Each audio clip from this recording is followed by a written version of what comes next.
Bonjour à tous et bienvenue dans votre journal des produits de bourse de l'Upside du jeudi 15 novembre.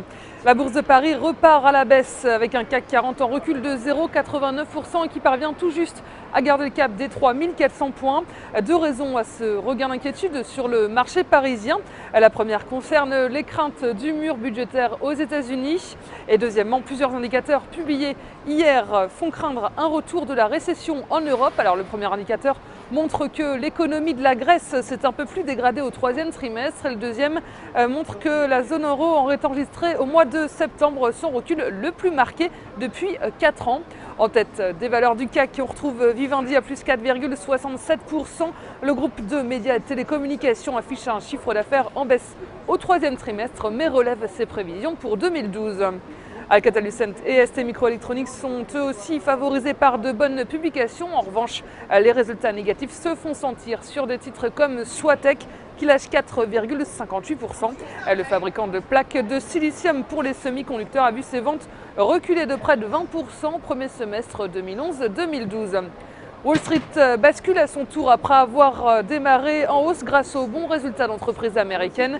Le dossier du moment, c'est donc la question du mur budgétaire. Et bien évidemment, les investisseurs américains suivent avec attention la crise en zone euro et le possible retour de la récession.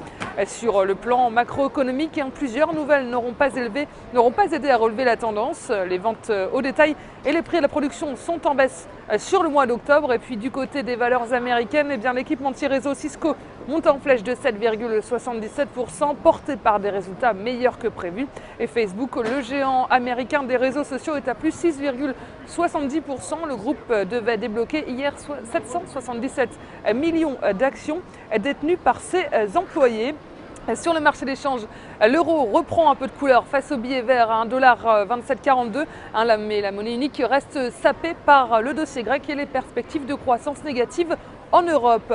Et côté matières premières, le baril de Brent est stable autour des 108 $. On s'intéresse aujourd'hui au groupe pharmaceutique Sanofi-Aventis. Graphiquement, le titre bute sur la borne haute d'un canal ascendant, tandis que les oscillateurs journaliers perdent de leur dynamique. Tant que la résistance à 70 € n'est pas dépassée, un retour vers les niveaux de support à 65,30 € et 63,40 € reste privilégié. La stratégie qui vous est proposée pour jouer cette valeur, c'est l'achat du warrant put Sanofi-Aventis à 2717 T d'Unicredit au prix d'exercice de 70 € et d'échéance au 1er mars 2013. Voilà, c'est tout pour aujourd'hui. Très bonne journée et à demain.